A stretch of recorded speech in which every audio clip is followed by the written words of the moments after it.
এই পেঁপেটি 3-4 দিন আগে আমি পেড়ে রাখলাম এবং দেখুন কেমন হলুদ টুকটুকে হয়ে গেছে। এই যে তার গাছ, এত পাকা যদি গাছ থেকে পারি হয়তো পাখিতে খুপিয়ে দেবে, তার জন্য আমি 3 দিন আগে পেড়ে রেখেছিলাম। আর এই যে গাছটি, আর শুধু তাই নয়, একটা পেঁপে পারলে বাকি পেঁপেগুলোও কিন্তু বড় হয় দেখেছি, কারণ এখানে আমার মাটিটা খুব কম আছে, 1-1.5 ফুটের মতো এখানে মাটি আছে, তাই আমি পেঁপেগুলো একসাথে যদি অনেকগুলো থাকে তাহলে বড় হয় না, যার জন্য আমি একটা খুব বড় হয়ে গেলেই কিন্তু পেড়ে নিই। পেড়ে নিয়ে দেখলাম 3 দিন পরে ওটা একটু হলুদ হলুদ হয়েছিল, বেশ টুকটুকে হলুদ হয়ে গেল, দেখেছেন তো। আর এই গাছের যত্ন, যে কোনো ফল গাছে একটু হালকা চুন দেবেন, চুন দিলে ফলটাও মিষ্টি হয় 1 নম্বর, আর মাটির জার্মসগুলো মরে, মাটির জার্মসগুলো নষ্ট হয়।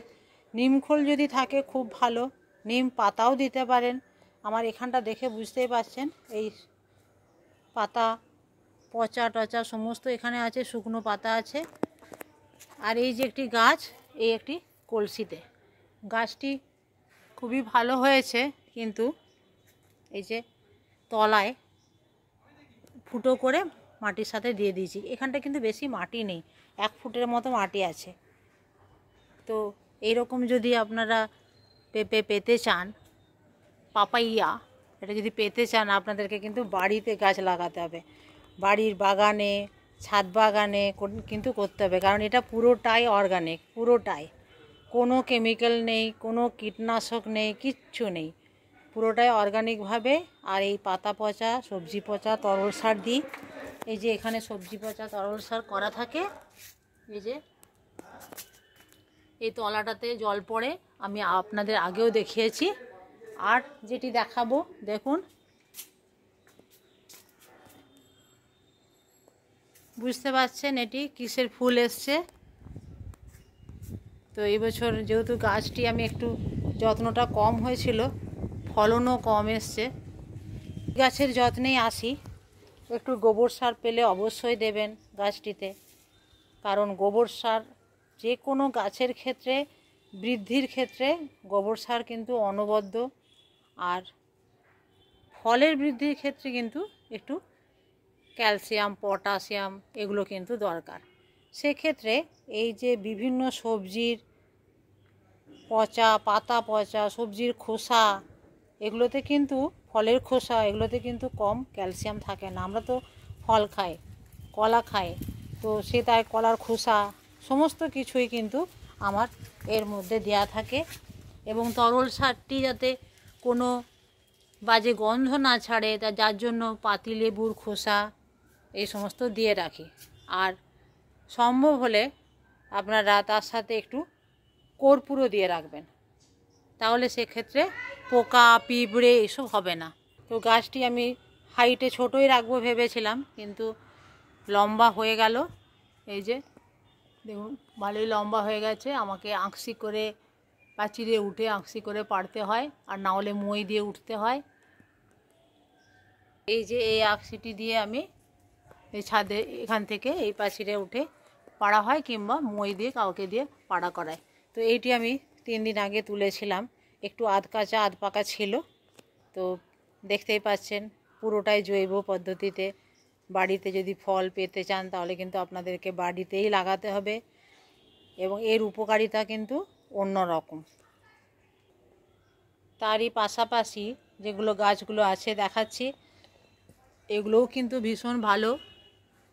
আখ, এগুলো ভীষণ মিষ্টি আখ এটা। এই যে যেহেতু এই ডালগুলো গায়ে লাগলে অসুবিধে হয়, যার জন্য এখানে এখানে এগুলো আমি কেটে দিয়েছি, এই যে কেটে দিয়েছি। আর দেখুন এই অল্প জায়গা, আর কি মোটা হয়েছে, দেখুন কি মোটা হয়েছে, দেখেছেন তো। আর ভীষণ মিষ্টি। এই বছরই আমি পুজোর সময় 2টো ক্লাবে দিয়ে এসেছিলাম।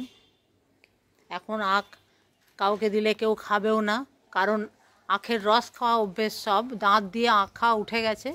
তো কাজেই বাড়িতে যতটুকু পুজো টুজোর জন্য, লক্ষ্মী পুজোর জন্য রেখে মোটামুটি দিয়েই দিয়েছিলাম। আর এই গাছগুলো হয়েছিল ওই লক্ষ্মী পুজোর সময় একটু আঁক এসেছিলো এবং সেটা মাটির সাথে পুঁতে দিয়েছিলাম, তার থেকে কিন্তু এই গাছটা হয়েছে। আর বেশ লম্বা হয়, আমি অনেকগুলো কেটেও ফেলেছি। দেখুন ভালো করে কাটতে পারি না, এই যে দেখুন এগুলো সব কাটা, এগুলো আবার তুলে দেব। এগুলো সব কাটা কেটে খাওয়া হয়ে গেছে।